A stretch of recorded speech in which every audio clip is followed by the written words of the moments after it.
Okay, we are live today on Facebook, and I want to welcome you here to our Friday Live.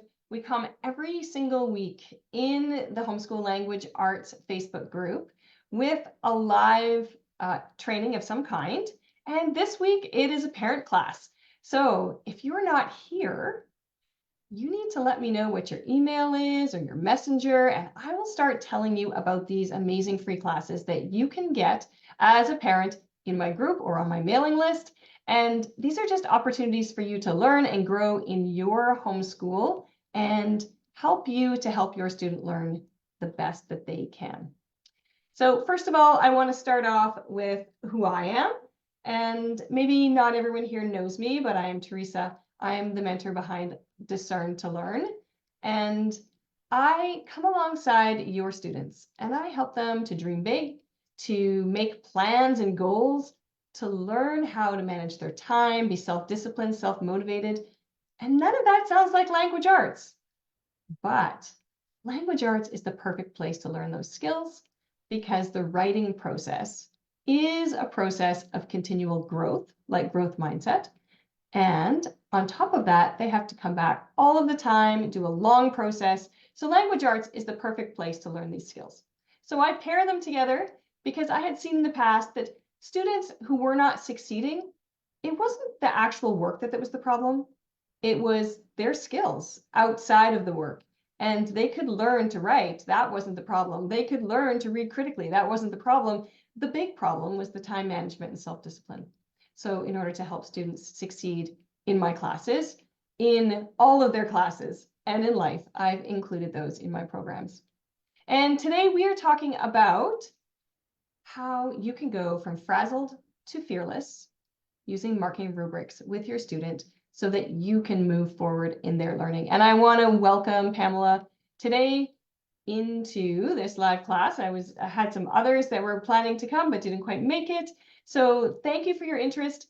Please definitely get on the next classes because it's so much fun to have people involved in what we're learning. So first of all, Pamela, are there any of these statements that you think that you can identify with in your homeschool? So I've already taught this how many times? Why aren't they getting it? They just dash it off and hand it in. They don't edit it. What's going on? Or they agonize over every word and they're afraid to hand it in. Do any of those sound familiar with your student? Yeah. Sometimes it just feels like they're stuck or like, Mom, I need help. Mom, I need help. And then, agonizing over every word. And so sometimes just figuring out how to actually get them past that, to get the words on paper. Yes, just get them on the paper, right? And then when they get them on the paper, then we get frustrated because then they hand in things that they just got words on the paper. And we really want them to learn how to look at it and say, okay, now I got the words on the paper. Good for me. Now my next step is, right? So now I have to re-look at those things. I'm not done yet. The writing process doesn't end there. So oftentimes students are struggling. They just feel like every time they hand in a piece of writing, I don't know whether this is how it is for you, Pamela. I know with my kids, they would get so frustrated and angry with me. And every time I sat down to read their writing, I would like take a deep breath and think, just tell them something good. And, let's make this positive. Let's try to work towards a positive solution. And then I sit down and I look at it and think, did you not learn how to use capitals or periods? What is going on here? And so I would go through and I'd, underline things. I try not to circle things because that seems like, big red X's. Or I would say, what about here? Do you see any places where you could have improved? No. Okay, well, what about capitals? What about periods? Is this a really good verb? This sentence doesn't really make sense. And so I point out all of these errors, all of the things that I wish that they had done, which I probably already taught them and they should know, or we feel like they should know. And then they're frustrated because they just feel like they can't succeed. Every time they hand it in, everything's wrong, and they don't know how to win at this. They don't know what they're supposed to do to win. And marking rubrics really solve that problem. The other thing that we, as parents, when we're homeschooling, might have these feelings like, how do I make sure that I'm teaching the right things? What's the right order? And this writing is just terrible. But what am I supposed to expect at this grade? I know for me, I can't really remember grade 4, grade 5, grade 6, grade 7, grade 8. I remember later high school, university, and I'm looking at the writing thinking this is horrible, but maybe for the grade or the age, it's not so bad. I have no way of knowing. And often our students just get angry when we ask them to fix things. So that's just a frustration. It causes like so much anxiety in our homes and anger. I don't know, maybe not in your home, Pamela, but in my home, we're pretty expressive. So it just boiled over all the time. And so we like to express here. And it was hard. It was really, really hard. So marking rubrics really changed that. And here's how they changed that. Well, actually, maybe let's start with first, what is a marking rubric? So I think, Pamela, you know what a marking rubric is because we were talking before we started this live. But a marking rubric is just a framework that shows the student exactly what you're looking for, exactly how many points are for which criteria, so they know what's required of them, and you know exactly how to grade it. This is especially helpful when you're grading a whole bunch of students, so in a class, especially if it's not being done, if you're not grading on the same day. So like in my classes, if I have students' work coming in, you know, some days I'm happier than other days, and some days I'm kind of like nitpicky, and some days, right? We want it to be fair. And even with one student, we want to be fair over a longer period of time. We don't want to be super nitpicky and irritable one day, and then the next day, well, anything goes, you expressed yourself, way to go. So they need to have consistent feedback in order to feel safe. And so that's part of a marking rubric. So it's a structure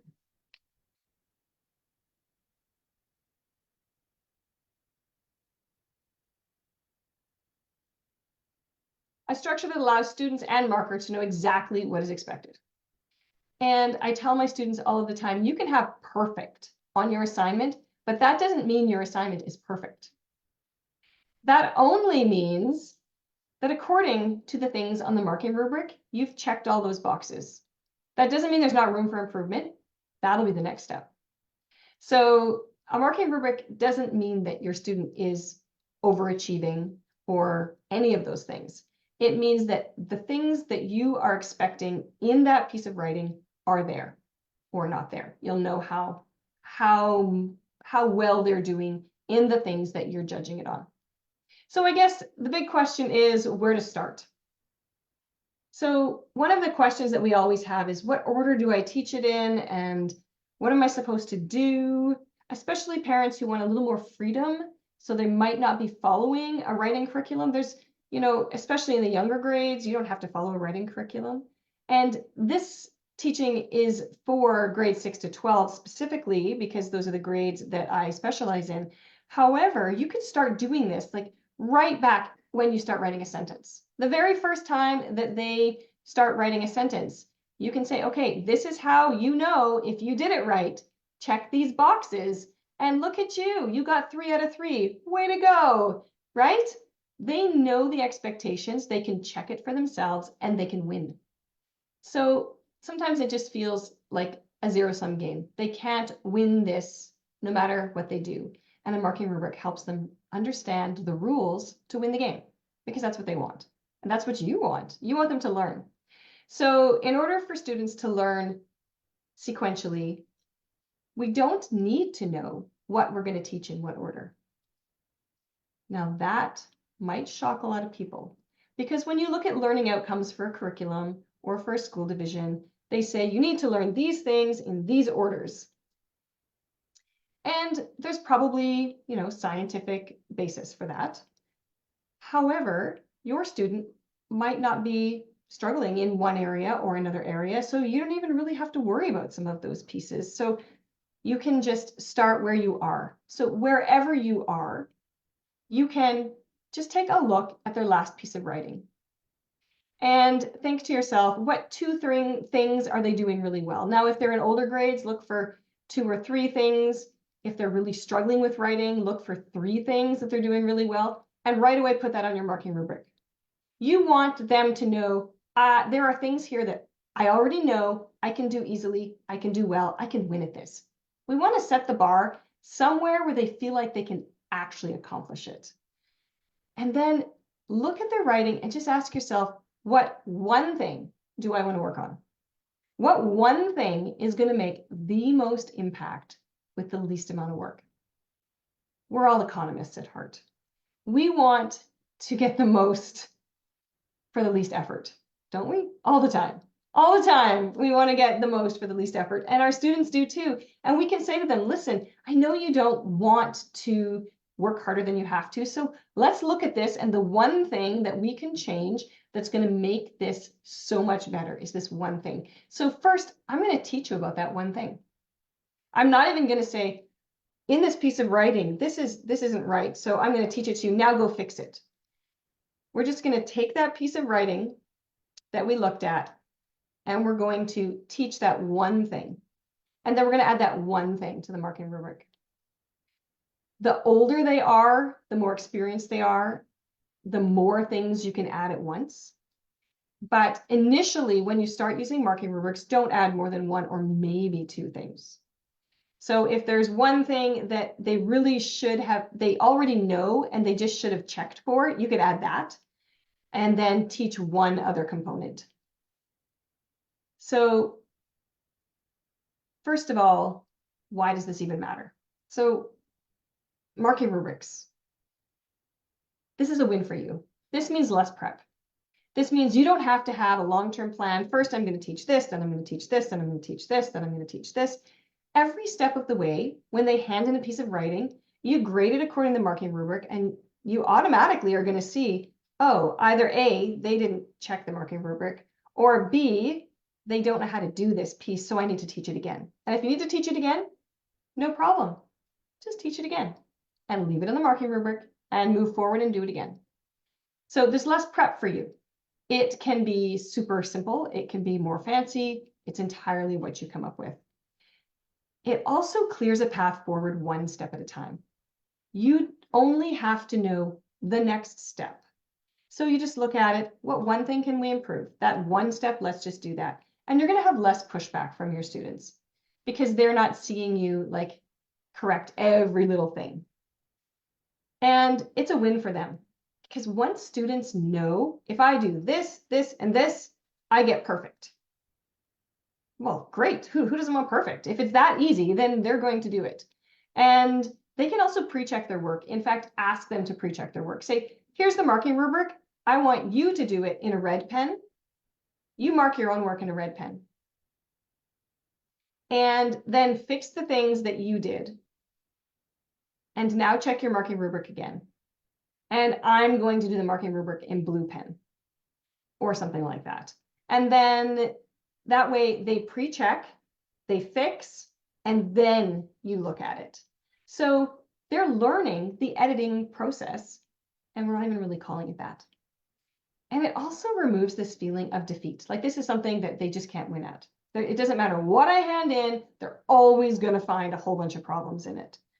Well, you know, if you're only looking for those 4 things or 5 things, or, you know, eventually in high school, 10 things that they need to be graded on for that piece of writing, there's no wondering. They know exactly how they're going to do. So that's really going to be helpful for them. But what does a marking rubric look like? So I actually developed one, and you can have a copy of this marking rubric. I want to tell everybody watching, if you want a copy of this marking rubric, I want to give it to you. So comment right now. If you are on live, comment right now. If you're watching later on YouTube or in my Facebook group or wherever you are, just comment and say, I want to get that document. I want to get that editable marking rubric that you did, Frazzled to Fearless, and I will absolutely send you the link for it. Okay, so this is what a kind of fancy type of marking rubric might look like. So schools often use ones that look like this. These take quite a bit more effort to create, right? They do. Now, once you have one and you're just editing it and changing it, it's not as much. So across the top, we have the number of grades.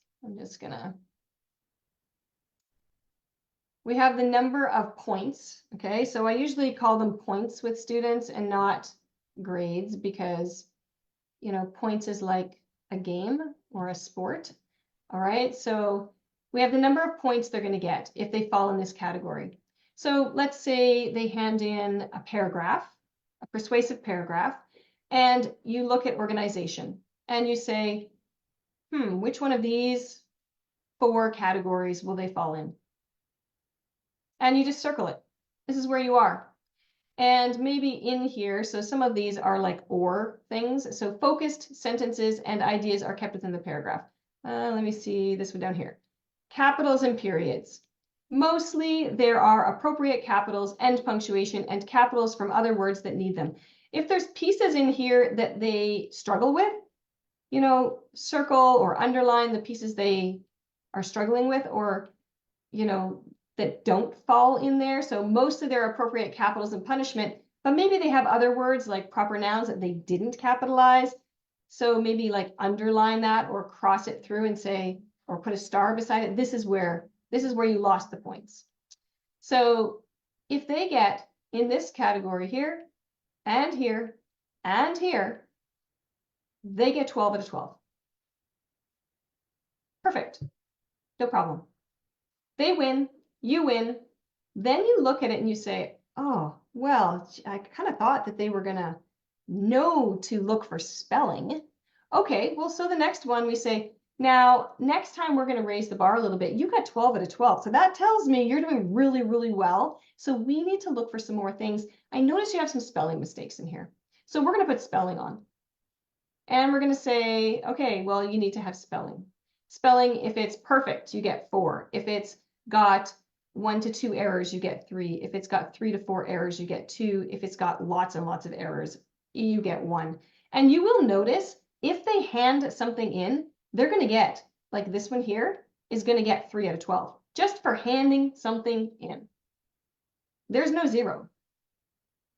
Crazy, right? Okay, so they always get something just for the effort of trying to hand something in. So this is kind of a fancy type of marking rubric. And this is a very simple one, okay? So this is a very quick one. And in this column, you only put exactly what you're looking for.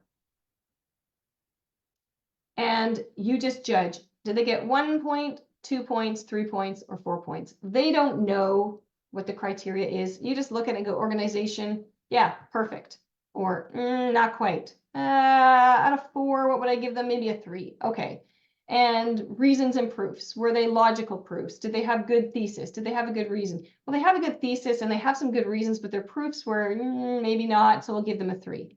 So the same thing, you can make notes. When you make notes always, or when you give them feedback orally, start with something positive, end with how you know that they can get this. So you did really, really well at this. And the one thing I think we're going to work on next to improve is this. And I know you can do this because there's only one more thing you have to figure out on the next marking rubric. And as long as they see that they can keep accomplishing, they're going to be excited that they can do this. They're going to feel confident that writing isn't something that they have to lose at. It's something that it's not a mystery. They don't have to know as much as every author or as much as their parents. They can win even if they're still learning. So Pamela, do you want to let me know, do you have any questions or how this might work in real life? Any questions about any of that?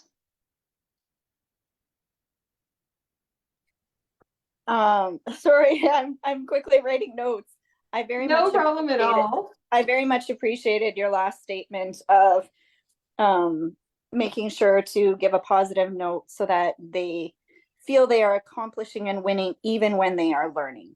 And yeah, I know my tendency is, right, because you see as a parent the whole big picture of what you want or what they're not doing, because I know I all of those errors pop up for me as because I edit, or I easily see those things, but it's a very, very good reminder to make sure you start small in and clearly communicating that, because I can't expect my grade 5 girl to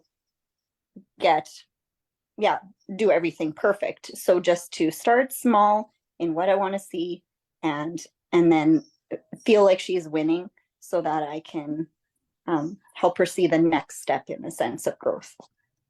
Yeah, exactly. Yep. Yeah, I know it's so hard. I don't know how many times I would say to myself, I'm going to start with something positive. I'm going to be positive. And then as soon as I read it, I just like out of my mouth comes, oh, we need to fix this. This is like not good. Right. So, Yeah. And I guess it's hard when it's our own kids. The one question I guess I did have, but I don't know that this is something you can easily answer, is I think I have always am struggling with how to know what's appropriate for grade 5 or what's appropriate for different grades, and what sort of style of writing they should be working toward, or feel they should be at certain levels or certain grades. Great question. I know this is a question that many homeschoolers ask because they always want to be kind of working at a reasonable grade level. They want to, as much as we know that there's no behind, we still don't want to not push hard enough. So first of all, I would say to start wherever they are. And so that's looking at their writing now. And then if you look at their writing now, just like when they're not there, and you just make a list of a bunch of things that you think need to be improved. So that would be a good start.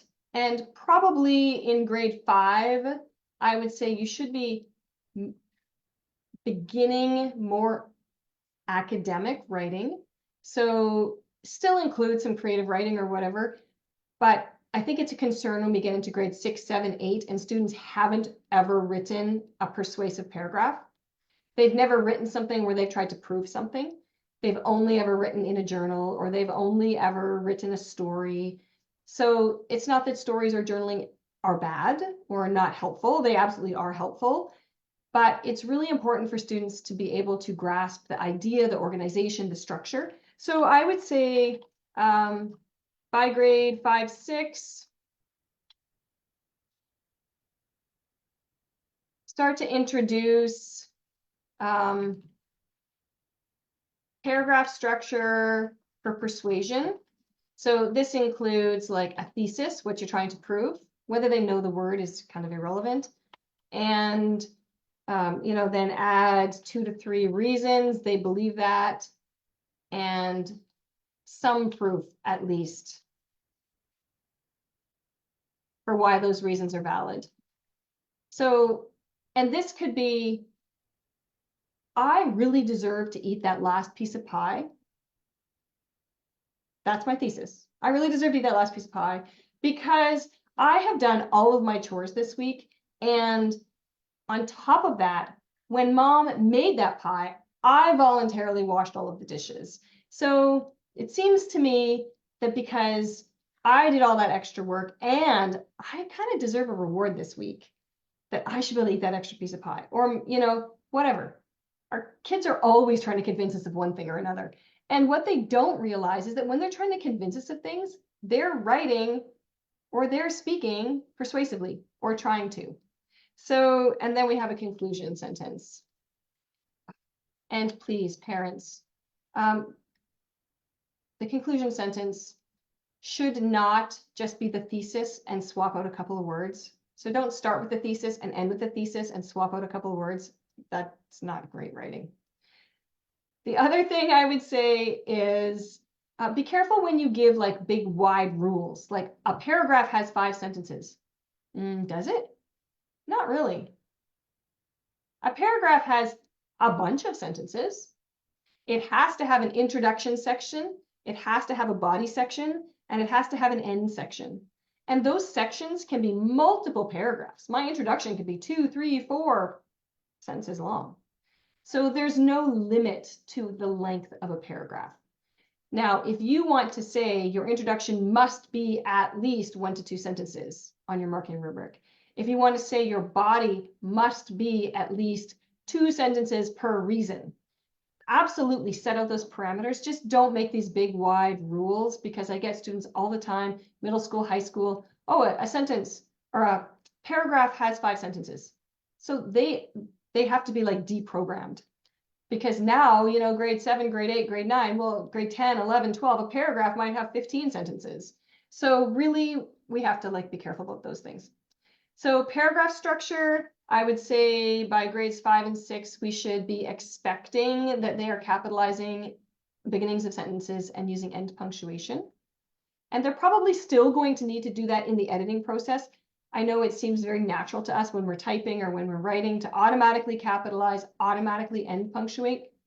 It's not surprising that they don't do that. I have students right into grade 9, 10 that are not automatically doing that.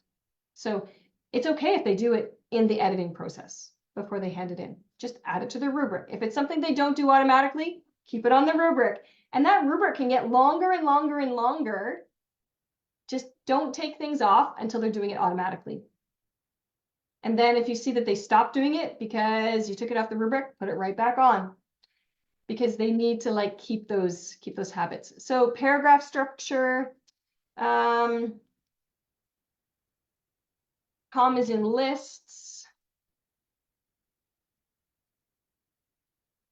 middle school, commas in lists and fanboys at least. Is a good start. So fanboys are coordinating conjunctions where we connect 2 sentences with one of the words for, and, nor, but, or, yet. So, and they have special rules for commas. And all of the other words that connect sentences have a different rule. So we just teach that rule, and then that's a big help for them. And they should have better proofs for their reasons and be able to talk about it more. So they should be able to look at their reasons and their proofs. And then instead of just listing them in sentence form, they should be able to talk about them. Why does it matter? What difference will it make in the world? Because that's what makes something persuasive. If we can show, this is my reason, this is my proof, and because this is true, if you do this, then you will automatically get this other thing.